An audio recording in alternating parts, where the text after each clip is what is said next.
नमस्कार, मैं निधि मिश्रा और आप देख रहे हैं 4 PM।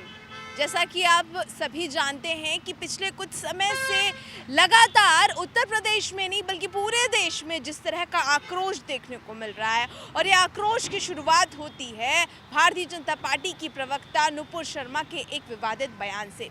वो विवादित बयान क्योंकि उन्होंने पैगंबर मोहम्मद को लेकर काफ़ी टिप्पणी की थी, काफ़ी कुछ कह दिया था जिसे लेकर जो मुस्लिम समुदाय के लोग हैं उनको पसंद नहीं आया। उन्होंने आक्रोश जताया है। हालांकि भारतीय जनता पार्टी ने इसे गंभीरता से लेकर निष्कासित कर दिया है, लेकिन क्योंकि निष्कासन ही इसका उचित परिणाम नहीं है, जो कृत्य किया है उसका उचित परिणाम नहीं लग रहा है। ऐसे में जगह जगह, क्योंकि शुक्रवार को जो आखिरी शुक्रवार हुआ, जुमे की नमाज हुई, जुमे की नमाज के बाद पूरे देश में जिस तरह की पत्थरबाजी, तोड़फोड़, आगजनी, इस तरह की घटनाएं लगातार देखने को मिली। फिर चाहे वो उत्तर प्रदेश की राजधानी लखनऊ से लेकर दिल्ली तक, दिल्ली से लेकर बंगाल तक तमाम तरीके के दृश्य देखने को मिले और वो दृश्य बेहद भयावह। लेकिन क्योंकि ये जो कृत्य हुआ उसके बाद उत्तर प्रदेश के मुख्यमंत्री योगी आदित्यनाथ क्योंकि एक्शन में आ चुके हैं पूरी तरह से और लगातार उनकी एक जो कार्यशैली है उसमें एक बुलडोज़र प्रणाली बेहद महत्वपूर्ण है, क्योंकि उनको ऐसा लग रहा है और ये चीज़ उन्होंने दिशा निर्देश दिए भी हैं जितने भी अफसर हैं उनको,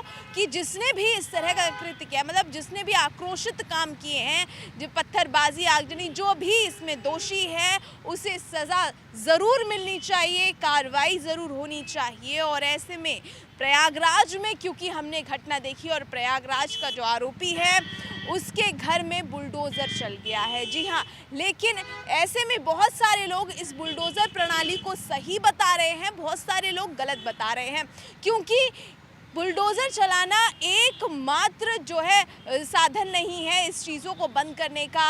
हालांकि प्रयागराज का जो मुख्य आरोपी है उसे पकड़ लिया गया है, पुलिस की गिरफ्त में है, लेकिन घर पर बुलडोज़र चलाना, बच्ची चिल्ला कर बता रही है कि ये जो घर है उनका नहीं है, उनकी माँ के नाम पर है। तो ऐसे तमाम तरीके की तस्वीरें हम लगातार देखेंगे, क्योंकि जो घटना हुई है शुक्रवार को, जिस तरह की तस्वीरें वो जहन से नहीं निकल सकती हैं, बेहद भयावह। क्योंकि जहाँ एक समुदाय के लोग जब दूसरे समुदाय पर हावी होने की कोशिश करते हैं और इस तरीके की बयानबाजी हमेशा पूरे देश में आक्रोश फैलाती है। और ऐसे में जो आरोपी पाया गया है, जो भी दोषी पाया गया है, उस पर उचित कार्रवाई, ठोस कार्रवाई तो चल ही रही है और लगातार पुलिस की जांच क्योंकि बैठी हुई है और जिन लोगों ने इस तरह का कृत्य किया है सबको चिन्हित कर लिया गया है, यानी कि सबको सजा मिलेगी। उत्तर प्रदेश के मुख्यमंत्री योगी आदित्यनाथ फुल एक्शन में है, किसी को भी छोड़ा नहीं जाएगा, किसी को भी बख्शा नहीं जाएगा। लेकिन इन सब के बीच आपको बता दें कि सबसे बड़ी खबर, सबसे बड़ी सुर्खियां इस समय बने हुए हैं राहुल गांधी। क्यों बने हुए हैं भाई? ईडी ने समन भेजा है, ईडी ने पूछताछ करने के लिए समन भेजा है। जो मामला है वो क्योंकि लगातार उन पर पहले जो केस था, जो फाइल करने का केस था, 7 साल बाद फिर से फाइल खुली है, समन भेजा है, ईडी ने पूछताछ की है। और इन सब के बीच पूरे प्रदेश में नहीं बल्कि पूरे देश में कांग्रेस की तरफ से जो प्रदर्शन देखने को मिल रहा है वो काफ़ी भीड़ में काफ़ी ज़्यादा देखने को मिला, क्योंकि राहुल गांधी से जहां एक तरफ ईडी परिवर्तन निर्देशालय लगातार पूछताछ कर रहा था, तो वहीं दूसरी ओर ईडी दफ्तर के बाहर कांग्रेस के, चाहे वो छोटे नेता हो, बड़े नेता हो, सभी लोग सड़क पर आकर इस बात का विरोध कर रहे थे। और भारतीय जनता पार्टी ने जिस तरह से, क्योंकि एक तरफ जहाँ देखा जा रहा है उन लोग का ये मानना है कि एक तरफ लोकतंत्र को खत्म करने की जो कोशिश की जा रही है, गॉडसे के वंशज गांधी को डराने एक बार फिर चले हैं। न महात्मा गांधी डरे थे, न महात्मा गांधी के उत्तराधिकारी गॉडसे के वंशजों से डरेंगे।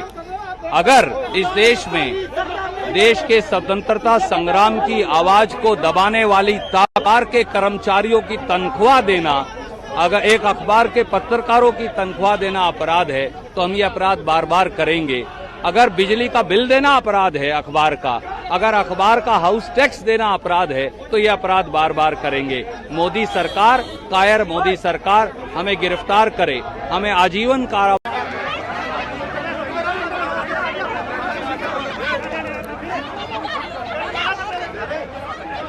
साइड हो यार।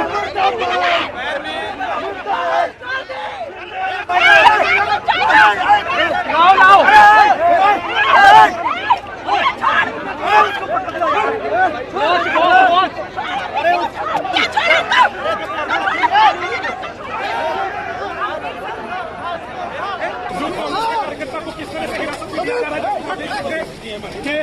राहुल गांधी के साथ मार्च लोग करना चाह रहे थे, तो वरिष्ठ नेता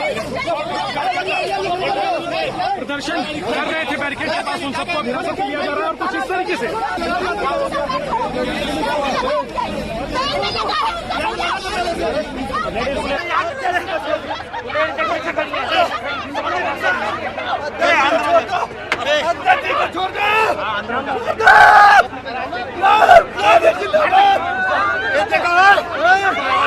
तो अब ऐसे में राहुल गांधी ने जो ईडी से पूछताछ करनी थी, जो उनके जवाब थे, उनके जितने भी सवालों के जवाब सब कुछ उन्होंने दे दिए हैं, सब कुछ बता दिया है। और ये वो समय होता है क्योंकि जब ईडी सवाल पूछता है, किसी भी व्यक्ति को समन भेजता है, सवाल पूछता है, उसका जो जवाब होता है वो एकदम ठोस हो जाता है, यानी कि अब उसे बदला नहीं जा सकता है। ईडी जो भी सवाल पूछेगा, अगर जो भी जवाब उनको मिलेगा उसे बदला नहीं जाता। तो बहुत ही सोच समझ के उन्होंने सारे जवाब दिए हैं। लेकिन कांग्रेस ने जिस तरह से इस चीज़ का विरोध किया है, भारतीय जनता पार्टी को निशाना बनाया है, और क्योंकि एक तरफ उन्होंने लोकतंत्र को खत्म करने जैसी बात कह दी है कि भाई क्योंकि ये जो फाइल थी, ये जो केस था, वो 7 साल पहले बंद हो चुका था, दोबारा से रीओपन किया है। तमाम तरीके की तस्वीरें, गिरफ्तारियां किस तरह से हुई हैं लगातार क्योंकि प्रदर्शन हावी हो रहा था। नेता राहुल गांधी जी को बुलाया है, इसमें हमें कोई एतराज नहीं है। वो जाएंगे, हम साथ में जाएंगे। साथ में किसी के साथ जाना तो ये तो कोई क्राइम नहीं है। ये तो कोई परमिशन नहीं है सर। परमिशन ये लोग जबरदस्ती नहीं दे रहे हैं। हम लोग काल से इससे गुहार लगाते हैं कि भाई होम सेक्रेटरी से फोन किया, कल अमित शाह जी से भी मैंने फोन किया और उनको ये गुहार लगाई कि हम लोग ये राहुल गांधी हमारा नेता है, उनको साथ हम जाना चाहते हैं, तो जवाब नहीं देते हैं। ये जबरदस्ती करने की क्या जरूरत है? आसमान टूट पड़ेगा क्या? हमारे नेता के साथ कहीं हम जाने नहीं सकते? हम क्या कोई गैर कानूनी काम करते हैं क्या? अजीब सी बात है, तानाशाही की रात चलते हैं और क्या। पर आप लोग मार्च करेंगे आज? मार्च करने के लिए तो आए हैं। मार्च देखिए, इस मार्च करने का बात नहीं है। हम लोग राहुल गांधी जाएंगे, हम एक साथ जाना चाहते हैं। इसके मार्च करने के कोई सवाल नहीं है, या कोई दंगा फसाद करने के हमारा कोई मंसूबे नहीं है। वो बीजेपी के होते हैं, हमारे नहीं होते ऐसा। हम हर वक्त शांतिपूर्ण तरीके से आंदोलन करने में हम भरोसा रखते हैं, करते भी है। हमारे पार्टी कोई दंगा फसाद लगाने वाला पार्टी नहीं है, वो बीजेपी करती है। कहीं दंगा लगाना, कोई फसाद लगाना, वो हमारा काम नहीं है। जबरदस्ती ये और क्या, ये तानाशाही कर रहे हैं, मुझे ताजुब लग रहे हैं। ऐसे बहुत से नेता हैं जिन्हें पुलिस ने अरेस्ट किया है, गिरफ्तार किया है, और बहुत सारे ऐसे कांग्रेस के नेता हैं जिन्हें हाउस अरेस्ट भी किया गया है। जी हाँ, हाउस अरेस्ट किया है। और इन सब के बीच क्योंकि समन सिर्फ राहुल गांधी को नहीं बल्कि सोनिया गांधी को भी भेजा गया है, और सोनिया गांधी को पूछताछ के लिए 23 तारीख को अब बुलाया गया है। और क्योंकि उनकी तबीयत खराब है, अस्पताल में भर्ती हैं, कोरोना संक्रमित हैं, इसे लेकर ईडी ने जो है समय को लेकर हेरफेर किया है। लेकिन कैसा समीकरण होगा, ये सब आप देखेंगे सिर्फ और सिर्फ 4 PM पर।